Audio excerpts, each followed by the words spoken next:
Hey everybody, it's Lizzy. Have you ever wondered how limiting beliefs and cultural programming and family programming can affect your life without you even knowing it? And how this can eventually create the blocks and the frustrations and the limitations you have in this lifetime? And it can start generations before, and you have no idea why or why you live your life this way. But also there's a solution to break free of that, break through those limitations and blocks so you stop feeling stuck and frustrated and you start being free and open and manifesting your life like a badass. I have a story for you. In this book that's amazing, you should totally read this book. It's called Tea and Cake with Demons. I'll put all the information below. It's this woman talking about Buddhism and how to become friends with your, inner critic and your demons, and it's super funny and modern and just like awesome. I highly suggest it.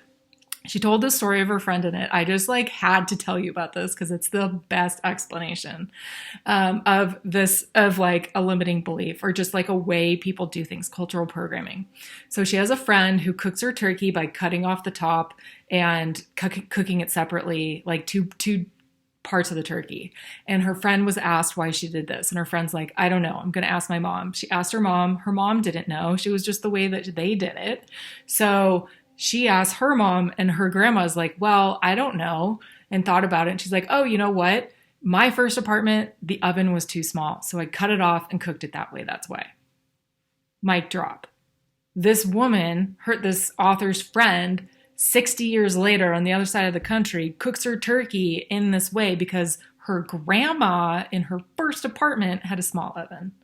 Now that trickled through those 3 generations because of one small oven.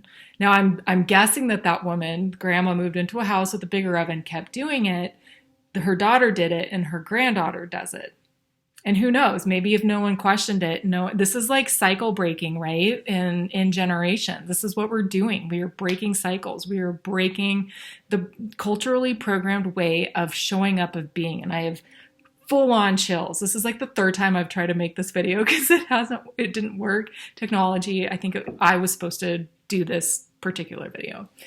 We are breaking generational cycles by what we are saying, what is going on to. Like, why do people do it this way? Why do I do it this way? Why do you do it this way? Why is it okay for this to happen and it's not okay for this, and vice versa? And sometimes this doesn't make us look very nice and pretty on the outside. And sometimes it does. Like, there's certain things that I do, right? Like when I'm walking down a trail, I'll let certain people pass by me and I won't let other people pass by me. Why do I do that? Well, I have ingrained probably total feminism, where I think that women should be equal, and because I'm a woman, I should be able to go. And so men, a lot of the time, I don't let them pass me. And that's me being totally sexist, right? Well, and that's just like one little example. But I'm sure some of that has come from, I have a very strong female mother. Anyone who knows me knows that this is true. And she had a very strong female, mother as well. And I think it goes back generations after generations. And so we just have this tough thing, that we have to be tough and strong. No, I don't. It comes off harsh, actually. When I worked in the field in the wilderness, it's like a whole other thing. That was too much for teenage boys to handle, especially when I was cranky. But whole other story, whole other video. Back to the turkey.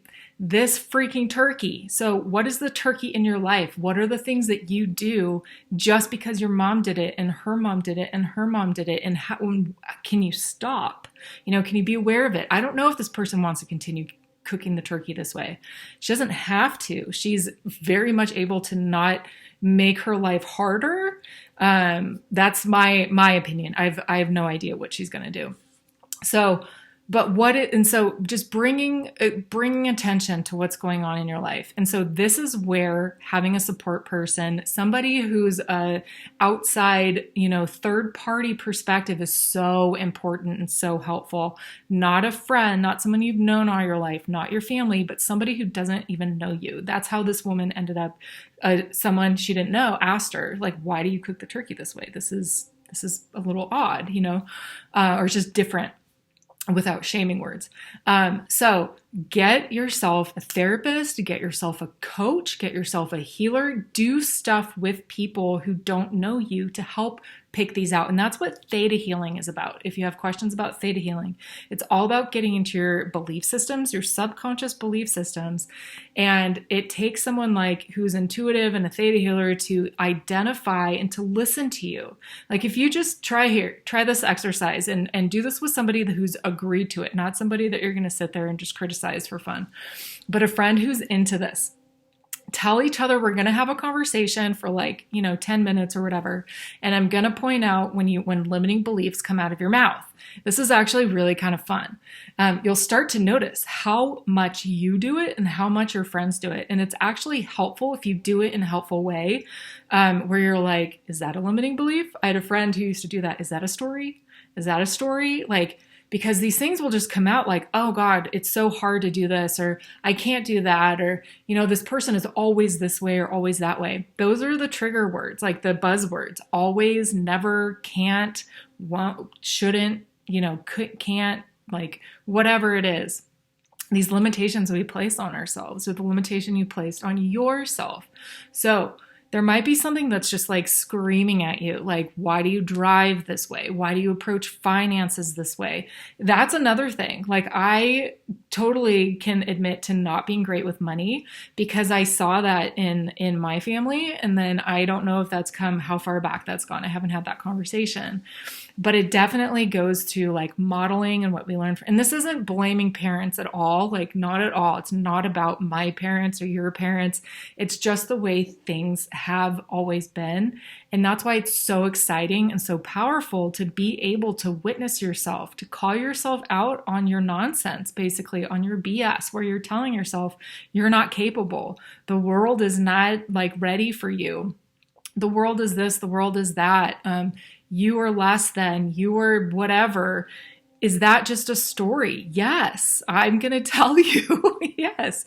But you can look at yourself and observe yourself with love and compassion, and then do the work to work on it and shift it. And that's where the work comes in. Not to beat yourself up and perpetuate the inner critic, but to wheedle out why you have an inner critic. Why do you talk to yourself that way?